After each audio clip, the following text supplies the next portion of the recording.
Good afternoon, good morning, everyone. My name is Karen Bet, and I'll be your moderator for today. I work as a policy officer with the Global Partnership for Sustainable Development Data. This is a pre-recorded session for the ISI World Statistics Conference. Our topic for today is on strengthening administrative data and hearing from countries what they have learned and applied from the Administrative Data Collaborative. Just to give us some background, what the Administrative Data Collaborative is. It is a multi-stakeholder collaboration of countries and regional and international agencies. It is co-convened by the UN Statistics Division and the Global Partnership for Sustainable Development Data. Our objective is to address both the urgent and longer-term needs when it comes to administrative data for statistical purposes in a coherent but also in a cross-cutting manner. Our focus is to develop simple and ready-to-implement solutions that address the priority gaps in countries, and we're a platform for collaboration and, importantly, to share knowledge and experiences. The collaborative currently includes national statistical officers from over 20 countries, and we continue to encourage them to involve the administrative data owners. The collaborative is organized into 3 task teams. The first one is on institutional framework, coordination, and partnership. The second task team is on data management and standardization. And the third and last task team is on technical interoperability and linking. The goals of the collaborative is to ensure that we, as task teams, develop and identify specific challenges within the focus area, explore useful solutions, and agree on different approaches to deliver this support to the wider collaborative and a broader audience. In the March 2021, the UN Statistics Commission endorsed the collaborative. In the report of the Secretary General on the work for the review of progress towards the SDGs, the collaborative is recognized, and the Commission was invited to endorse the collaborative on the use of administrative data for statistical purposes. And there's a background document to agenda item 3A in the UN Statistics Commission web page. For this session, for the ISI pre-recorded session, we want to hear from countries that are part of the collaborative. We want to focus on 4 questions. What is their experience in strengthening administrative records? What did the COVID pandemic teach them? What have they strengthened or built back following the pandemic? And what would they tell other countries or institutions in terms of planning for the future when it comes to administrative data? And with that, I have, just a moment. With that, I have 4 speakers to help us unpack this topic. I have 2 country representatives, and I'll introduce them to you shortly, and a discussant and someone to provide us with closing remarks. Mr. Jorge Andres Urrutia from Chile is responsible for the Department of Statistical Infrastructure at the National Statistics Office of Chile. The DSI's main function involves the coordination with the public-private network of data generation for the improvement of the production of admin data for statistical purposes. The DSI is also responsible for defining the set of rules, policies, and frameworks and relationships for the management and administration of the NSO's data assets. After we hear from Jorge, we'll come to Mr. Pab Sangay, who is the Executive Specialist and Chief of Survey and Data Processing Division at the National Statistics Bureau of Bhutan. He is a statistician by profession and began his career in 2001 at the National Statistics Bureau and still continues to work in the same agency in the Survey and Data Processing Division. After we hear from these 2 countries, we'll go to Jimena Clark, who is the Executive Director, Office of the Dean at the Faculty of Economics and Business of the University of Chile. Jimena was the National Director of the National Statistics Office of Chile between 2014 and 2018. She also served as an economist for the World Bank and as a consultant for the Center for International Development at Harvard University and the UN Statistics Division. Lastly, we'll hear some closing remarks from Vibeke Nielsen, who is an interregional advisor on statistical training and capacity building at the UN Statistics Division. This is a role she has had since 2018. Before that, Vibeke worked with Statistics Norway at the Division for Development Cooperation. Vibeke has over 12 years of experience working on capacity development within statistics and currently coordinates several projects, including the collaborative on the use of administrative data for statistical purposes. With the introductions now put aside, I'd want to welcome our first speaker, who is Mr. Jorge from Chile. Mr. Jorge, you have 12 minutes for your presentation.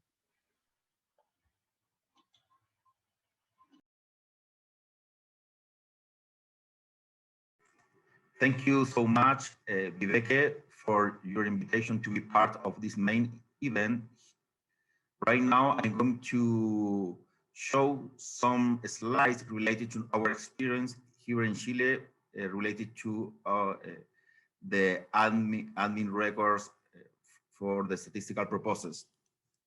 Right now, so first of all, I would like to say that our institution here in Chile has a long story, right? And also our legal frameworks too. So there is this kind of consideration is very important because our current legislation doesn't allow to access to universal admin records here in Chile. And so we have to create another strategies, right, to access to this kind of data for statistical purposes, right? So here in Chile, we have a decentralized way to produce a statistic, and well, here our NSO has the role to lead, right, the national statistical system, and right now we are reinforce this our role as a leader. From our last strategic planning, we have the two strategic objectives related to the admin records, right, work. The first one, that we have to increase the partnership with the key actors related to the public function, and also we have to promote the generation of administrative data for use in our statistical production, right? And under this umbrella, we are working with at least 10 projects or initiatives, right? And we are thinking all the time of linking this project with the Walgreen model, and we are creating 4 basis register, right, as we see in the slide, right? Our underlying objective is to develop an integrated system of statistical production based on administrative data, but also with a strong vinculation or interconnection, right, or linking with our national statistical system. So our experience is strengthening admin records. First of all, it is important to say that it's key the coordination with all the public sector, right, that is belong to our national statistical system, because in our country, our role here is leading this NSS, right? But the most of the admin records, right, are in the public sector, and we have to strengthen and reinforce our strategy to access to this kind of data, to use it for our statistical production. For in a second point, right, we have that the admin records working plan, right, involves 3 areas, and it is not just to access to this kind of data, you know, also we have to lead address 3 challenges. The first of all, the technological, methodological, technical, right, related to how to reinforce our work with administrative data. And also, it is very important to have the commitment of the top management of the statistical office, because here we have to lead evolution of how to conceive how the statistical production must be produced.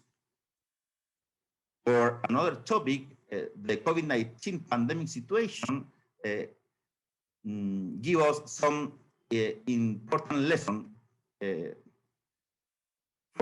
from the last year, right? First of all the statistical office must be flexible, right? And this flexibility involves to have a strong contingency plans.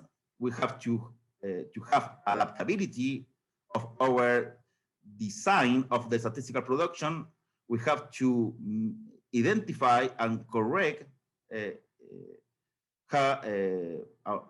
have a correct identification what are the most important risks here, and also we have to develop effective risk treatment plans. Also, the statistical office have an important role, right, to play in how to facilitating decision making in the emergency situation and this COVID-19, right? Because we have to be very useful in order to provide the data that the public sector needs, right, to have the better decision as a, for example, the public policy, right, for example.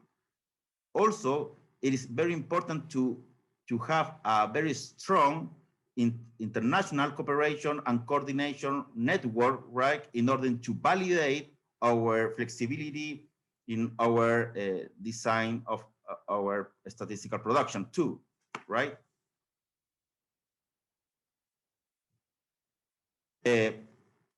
What have we strengthened, built back after COVID-19? First of all, our coordination with other institutions of the national statistical system, right? We have to rethink, we have to move forward to this flexibility, our data collection system. Also, we have to reinforce our participation in international working groups to establish this constant network that we talked before. Also, we have to reinforce and strengthen our statistical and technological infrastructure to cover all the statistical production under this complex scenario. In the third point, right, we could say that it is very important, right, to access and use administrative record for statistical production, right, as we know, but also this kind of work is a strategical definition, and today it is not just an option, it is a need. All the NSO must be very conscious, right, related to this work as a strategical point, because this kind of work could facilitate, right, the robustness of the statistical production in this kind of scenario, such as the COVID-19. Also, all the time spent on strengthening technological and methodological capabilities and cooperation is not an expense, but an investment. It is very important to think like this way, because to work with an admin data is not just, as we see, a technological issue, but involves all the institutions here as a strategical way to think how the statistical production must be produced. Thank you so much. Over to you, Viveke. Thank you so much, Jorge. That was an excellent presentation and a really powerful statement that it is not an expense, it is actually an investment to establish the strong systems. I will now move to Mr. Pab Sangay from Bhutan with his presentation. Mr. Pab, you also have 12 minutes for your presentation, and I'll share your slides. Okay, thank you very much. I'm privileged to be a part of the Administrative Data Collaborative, and as already introduced by our moderator and the first presenter, of course, it is hosted and managed by UNST, Global Partnership for Sustainable Development, and CEPI. And the topic of my presentation is, of course, strengthening administrative data, what countries have learned and applied from the administrative data collaborative, as already introduced by our moderator. So outline of my presentation is, of course, I'll be presenting on Bhutan's experience in strengthening administrative records, COVID-19 experience lessons, takeaway after COVID, and sharing experiences and planning for the future. And with that, first, I'll come to Bhutan's experience on administrative data records. So earliest records of administrator collected in Bhutan were in the form of citizenship records towards the mid-18th century. So eventually, the citizenship records compiled through such access were maintained in the respective gyeogs, dzongkhags, and in the center with the Ministry of Home and Cultural Affairs. Of course, in Bhutan, gyeogs and dzongkhags are geographical subdivisions of the country. So dzongkhag is like a district and gyeog is sub-districts. Now, these records not only established citizen count, but also formed the basis of taxation and mobilization of labor force in the country. And of course, nowadays, administrative data is used to supplement information generated through surveys and census for planning, monitoring, and evaluation of development activities. And I would like to record here that Bhutan's statistical system is a decentralized one, and many data producers are using administrative data to come out with periodic, meaning monthly, quarterly, or annual data, as well as ad hoc publications. So continuing with Bhutan's experience in trending administrative records, there are various agencies in Bhutan who have developed their own administrative data collection systems, with the following being the major ones, of course. So we have what's called Ministry of Education. They have Education Management Information System, then Department of Adult and Higher Education System, then Tertiary Education System, Non-Formal Education Management Information System, and Leave Management System, Learning Management System, I mean. And with all those systems, as well as periodic surveys, they come out with what's called annual education statistics every year for information.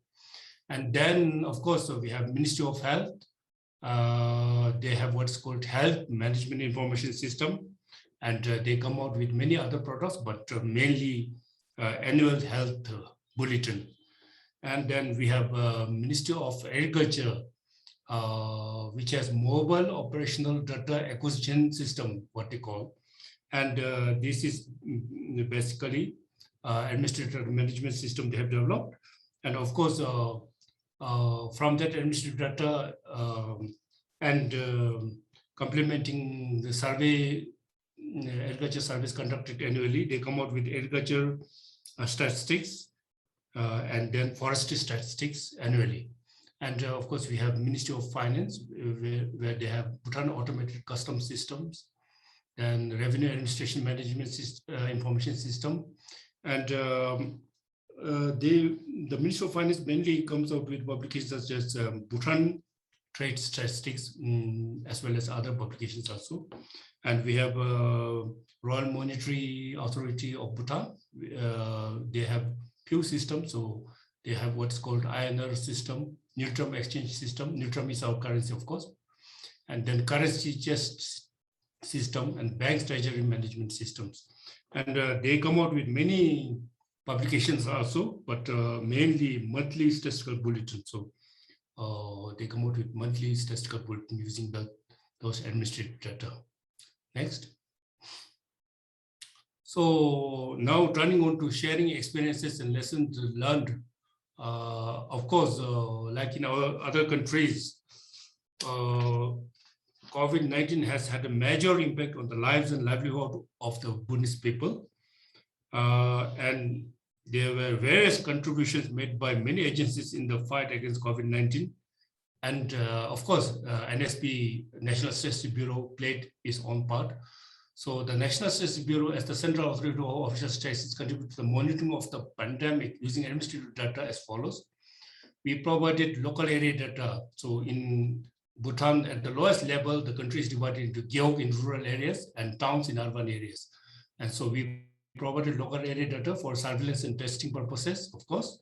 Then local area data was also used for managing the distribution of essential services supplies during lockdown periods. So when there were, I think till now we had 2 or 3 lockdowns, nationally about 2 lockdowns, and periodically some local areas where there were pandemic outbreaks. So local area data was mainly used for essential supplies during those lockdown periods.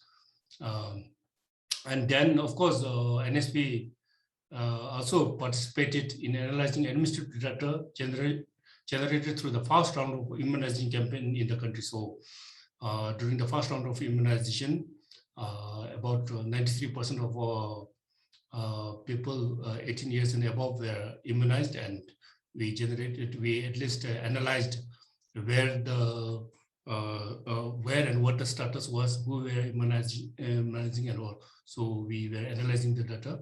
And then we also participated in analyzing administrative data through the support provided to vulnerable people during the pandemic. So there are some people, especially in the tourism sector, where they were hit very hard, and the government had programs to supplement their incomes. So we were actively participating in generating data through that support system. So, of course, other administrative data were also used during the pandemic. So we had a list of residents tested and results thereof. This information administratively is managed by the Ministry of Health. And of course, we have what's called Group Trace, to trace visitors to any public gathering places. So this is being managed by the National COVID-19 Task Force. So whether someone visits a shop or public transport or bank or whatever, we have to use this tracing system through the mobile network. And then the list of people who have loan accounts with financial institutions plan loan deferment program. This was managed by the Royal Monetary Authority. So basically, because of the pandemic and difficulties people were facing, all people who had loans, there were loan deferment programs. And administrative data was, of course, extensively used. And we had also, as we all know, the pandemic affects the elderly people more. So we had information on people who were above the age of 60 to monitor them, basically. And this was managed by the Ministry of Home and Cultural Affairs. And of course, the Ministry of Health reports quarterly morbidity and activity report. This was also useful. And lastly, I think in our country, the administrative data mostly used during movement of people from one district to another was what's called checkbox management system, which was managed by the Royal Bhutan Police, wherein if a vehicle wants to move from one part of the country to another part, if you were to cross a boundary of a district, then the passenger or the owner of the vehicle had to enter the details of them before the movement, so that the police could check, verify, and if there were any outbreaks, sporadic outbreaks, then it could be easily identified and managed later on. So since the registration was tied to the citizenship ID card, it was, I think, quite very effective. And of course, takeaway after COVID, the following steps are taken to improve administrative data collection and management. Of course, we have contributed some to the fight against the pandemic, but we're not resting on the laurels already. So we are already embarking on improving the administrative data collection and management, and the administrative data collaborative has come as a boon, especially for a small country like Bhutan, because there are many takeaways from the collaborative. So in Bhutan, our working committee, especially at the National Statistics Bureau, our working committee was formed for administrative data assessment to, of course, streamline the administrative data collection flow and standards and replace service census by administrative data where feasible, of course. And then identifying administrative data sources, then to identify existing administrative data systems and data collection forms. Next, please. And the assessment, of course, will be carried phase-wise. So during the first phase, we are planning to learn and research the forms or contents currently available through the whole statistical system on administrative data. So these are online data collection systems and forms, and how frequently they are collected, and also what indicators statistical data producers produce using these administrative data collection systems. And of course, after having looked at what is being collected, then we are going to ask the following questions. So are there available guidelines or data collection protocols? Are concepts and definitions available, and do they conform to national and international standards? Are there sufficient statistical staffs involved in administrative collection, and are they sufficiently trained? Are there any measures of assessing data quality? Data sharing protocols available with the timeline and how it is being done, the format? And can some data gaps be filled up for national and international indicators such as SDGs by including some additional variables in the existing administrative data collection system? So these are what we are planning for forward. Of course, we are lucky to have this administrative data collaborative, and whatever tools or experiences and lessons we learn will be used in these assessment factors also. And of course, after the assessment, we will improve the administrative data quality and availability based on assessment findings. And sharing experience to our other countries as well as planning for the future. I think I can definitely speak for what NSP has benefited through the collaborative. So the main benefit of the collaborative NSP Bhutan are as follows. Firstly, it enables the focal persons from NSP to learn from the collaborative. Learn from the collaborative meaning that there are various resources. For example, the collaborative has already managed to collect inventory of resources. So inventory of resources, which includes many administrative data publication systems and other good experiences. And then, of course, UNNQF manual, National Quality Assurance Framework manual is already available, but in the collaborative also, people have access to that. And then the UN collaborative, the data administrative data collaborative is already starting to conduct data clinics wherein countries can request for help in solving or managing or meeting their, if they have some bottlenecks in the administrative data and some methodological issues, countries can request the collaborative, and the collaborative is planning to field in experts or other country experiences. So this I found, this at the NSP National Statistics Bureau Bhutan, we found it very useful, I think, and it will be very useful for other countries also. And of course, there are administrative data assessment tools. Some are already there, and the collaborative is also planning to generate tools which will be very helpful for Bhutan and I'm sure other countries also. And then sharing of best practice and experience from other countries. So I have already participated, our focal person from the National Statistics Bureau, we are 3 in number. We have already participated in many meetings and we have already heard from other countries is what they do, what are the best practices. So, and then enable focal persons to guide, train NSP as well as other statistical officials regarding administrative data. So I think this is also a very helpful stage. And then Lastly, generate publications indicators for national indicator framework fulfillment or to fulfill international requirements such as for the SDGs. So I think enriching the administrative data will definitely help in coming out with some international as well as national indicators that are very useful, but not currently there. So with that, I thank you very much. And it was, as I said in the beginning, a privilege to be a part of the collaborative. Thank you very much. Thank you so much, Fab, for that presentation. It was excellent and really goes into the issues that Bhutan has learned and applied in their experiences on administrative records.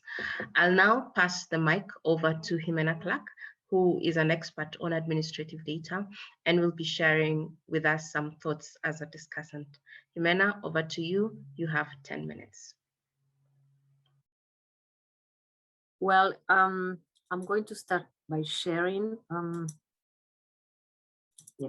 presentation. Okay. Well, as I said, thank you, Karen, and hello to everyone. I'm very pleased to be here today, being part of the discussion about the importance of strengthening administrative data. And for that, I would like to start by posing a very simple question, but I think it's important to have it in mind, which is, why do we want to have access and use administrative data?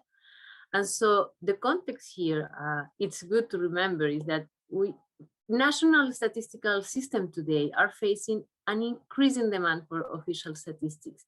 And we know that those statistics have to be quality, timely, relevant, internationally comparable, and today granular too. And this demand is originated from internal needs to start. Government development programs, we know they require to design, implement, and monitor public policies, but also for decision-making of the private sector, and also to facilitate the public-private dialogue. And of course, in the current context, the pandemic has shown us that it needs lots of data, basically. But then we have also the international context. And of course, here we have the 2030 agenda and the SDGs, and which also needs to be monitored. And last time I checked, we needed to have more than 200 indicators. So there is a strong need to be highly efficient in delivering statistics for decision-making today, which implies granular statistics, so no one is left behind. And in this context, administrative data offer us a huge opportunity. So from the two experiences that Jorge and Fab already shared with us, but also from the other case studies that are part of the collaborative, we already have learned very important lessons. The first one we have to say is that access to administrative data is sometimes a big challenge, but it is possible to accomplish. Although for that, we require a set of conditions, and to start, it has proved to be very important to consolidate links with administrative data providers and capacity building also to improve their collection and quality of administrative data. A second important requirement is to strengthen coordination of the NSS, and even more if we are talking here about a decentralized NSS. To provide guidelines also to the use of administrative data for statistical purpose. And here I'm talking a traditional role of the NSOs, basically.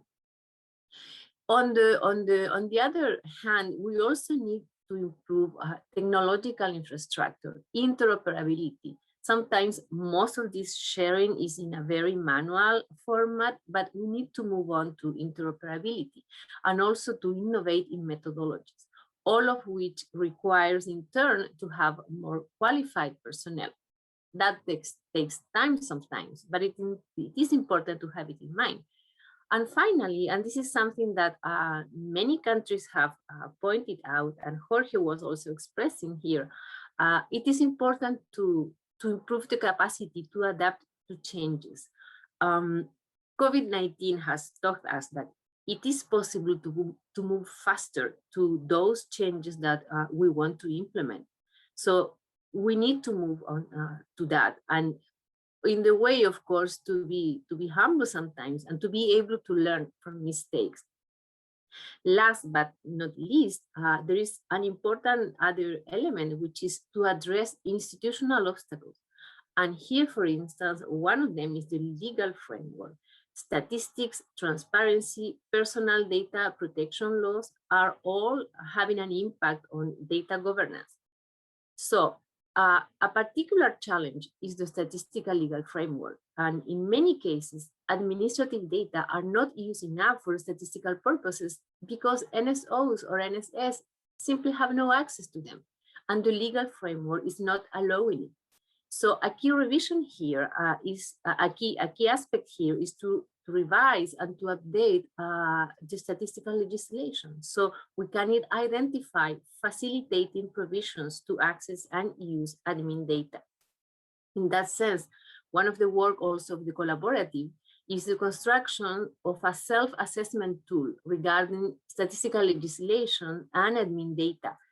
And for that, we are using as benchmark the set of guidelines from the UN Generic Law of Official Statistics, the GLOS, which comes from its original version from UNEC in 2016. And then there is an adaptation of the GLOS for Latin American countries from ECLAC in collaboration with the IADB. So the essential elements that this tool is incorporating are mandate for data collection, unrestricted access to admin data, exclusive use for statistical purpose, secure data processing and storage, professional independence of the Director General of the NSOs, and of course, the other entities that are part of the NSS, statistical confidentiality and sanctions for statistical confidentiality violation. All of these elements, not just the access to admin data, are considered very important in terms of facilitate what we want to have, which is access and use of admin data. So having said that, this self-assessment tool is now being piloted in a set of countries. And as I said, I'm just showing that what we are doing is we take some articles from the GLOS and we transform them into a survey, which is our self-assessment tool. And of course, as I said also, it's not just the provisions regarding access, but the others too, which are important in order to, for instance, to build trust on the institutions that is wanting to have access to admin data. So having said all of that, there are many interesting cases. Countries are sharing their experiences, but we need to move on and to institutionalize access and use of admin data. And for that purpose, the collaborative has been actively working on share case studies, best practices, and lessons learned, as I show you today, share countries' experiences. And I'm not talking here about just the methodological or technical part, but a comprehensive experience. It's not easy, as I said at the beginning, for countries to start working with admin data, but it is possible. And here, the assistance of international organizations is also very important to provide an inventory of resources to strengthen administrative data.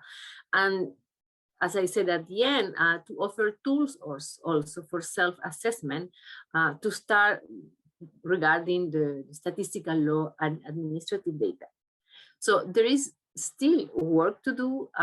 This is a very interesting experience and initiative basically. And the collaborative is, as I said, actively working on that. Thank you. Thank you so much, Jimena, and thank you for those reactions. I know we're coming to the end of our session, and I want to now invite Vibeke to provide some closing remarks, but also have a few questions to ask the country speakers. So Over to you, Pipeke, and you have about 10 minutes too.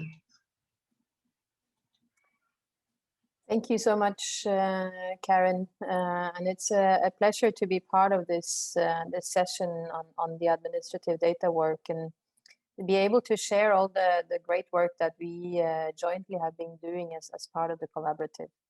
And I think the two presentations from the countries of Chile and Bhutan today have been just excellent examples of how actively different national statistical offices currently are engaging in the work on administrative data, trying to explore those data sources more, finding approaches to do so in their national contexts, but also being very eager to explore and learn from others. So setting up this this collaborative on administrative data seems to have been a very timely one. And I'll just share a few slides with you that kind of summarize a few of the elements that that also have been mentioned by others in the session so far. So as you've heard, the focus of the collaborative has really been on practical level experience exchange and learning, and that has been decided to focus on because it's been the feedback from the countries that is really what is needed now. We do have a lot of more theoretical recommendations and guidance documents, but that practical level experience exchange is something that is key and of high interest to countries to see how different elements have been exploring the work. So it's already been mentioned by the colleagues what we are doing in the collaborative. But we have in the task teams been working on different initiatives. One is one is a toolkit on advocacy related to use on administrative data. We are here just in the starting phase of that. Jimena mentioned the self-assessment tool on legal framework that is in process. We're also planning some practical level tool on quality assessment of administrative data. And there's been a discussion as well around data linkage and integration, which was mentioned as a key element by speakers as well. And Mr. Sangay also mentioned the expert clinics. Here we are exchanging on very concrete topics, and it's been highly appreciated so far. The first one we had was on labor statistics. That will be made publicly available very soon, and we're planning to have more of these in the coming months. We've also mentioned the inventory of resources. Here you can find the link to go in and check out what is there. We will continuously add materials. It has guidance documents, but it also has a number of practical level case studies from countries. And here you can see on the screen also just one example from Bhutan. We also have a couple from Chile, as well as from, I think, around 20 other countries. To create more clarity around what the collaborative is, we also have developed guiding principles, which will be published on our website very soon. Just highlighting some key elements here. What is our approach in the collaborative? I think I've shared some of that as well, and you've heard from the other speakers. We want to focus on the exchange and sharing of learning, both within and between the members, but also more widely with the bigger statistical community. And we do it in a cross-cutting and process-oriented manner. So we don't focus on just one type of data source like civil registration vital statistics, or labor statistics, but more kind of think about the process and the overall approach. We have organized the collaborative so that it's driven by members and the community. It's focusing again on the learning needs, and we are open to new members joining us.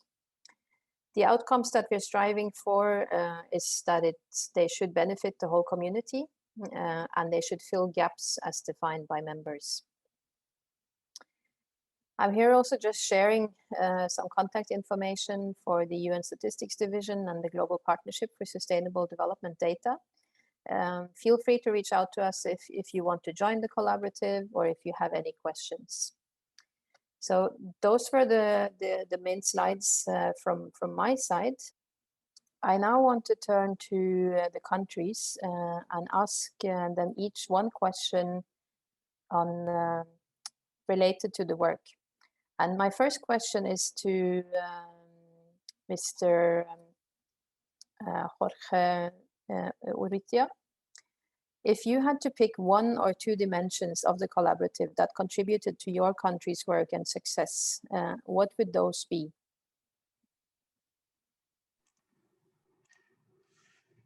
Thank you, Viveke. That is a very interesting question, right? So the first of all, we think that the reinforcement of to strengthen our relations as NSO with the public sector and all the institutions of the national statistical system under especially this COVID-19 pandemic situation. It is very important because from the collaborative, right, we could see what are the strategies implemented by another members of this collaborative, right? And we have work to do without our restriction or constraints like our legal framework, right? It's not all related to our legal framework. We could do something else, right? And that kind of strategies, we think we could extract as a very useful lesson to be part of this collaborative. And the second one is to have how important is to have an inventory of admin register, right, in all the countries, right? For example, from the collaborative, right now we are in Chile, we are designing, right, a national inventory of administrative records. And right now, this year, right, we think in 1 or 2 months more, we are collecting, right, and we are developing this inventory because all the data available in the national statistical system, right, could be used, right, for statistical purposes, right, overall in this situation that the data is very important to have a very process of decision making, right? Thank you. Thank you so much. That sounds like it's you've had a lot of thought of this, and I'm happy to hear that you've been able to already benefit from the work. My second question is to Mr. Pabsangay, and I would like to hear from you, were there any unexpected benefits or value that resulted from your country's effort in strengthening administrative data, especially during the pandemic? Thank you very much for the question. Of course, when we were preparing what we call GeoData, which is statistics at the lowest administrative level, and this GeoData is administrative data at the lowest administrative level. And for that, when we were preparing it, I think 2-3 years ago, there was no talk of the pandemic. But suddenly here we are with the pandemic, and we find out that we have data readily available for, especially the government needs to distribute essential items during the lockdowns. Of course, when there are no lockdowns during COVID, people can manage, but if there is a lockdown, then people are not allowed to move from their homes. So now the government has a plan to distribute all these essential items. And then this data helped them a lot because the GeoData is at the basic lowest level of administrative level. And then, of course, Bhutan is a very remote in the sense, small scattered settlements. So since we had that geodata, it helped the government in planning for vaccination. So during the first phase of the vaccination, we have not started the second phase, but during the first phase of the vaccination, government had to know how many vaccines to take to which places at the lowest level. And because of that, the geodata, they were able to get an idea of how many people were residing there. And so it was very helpful.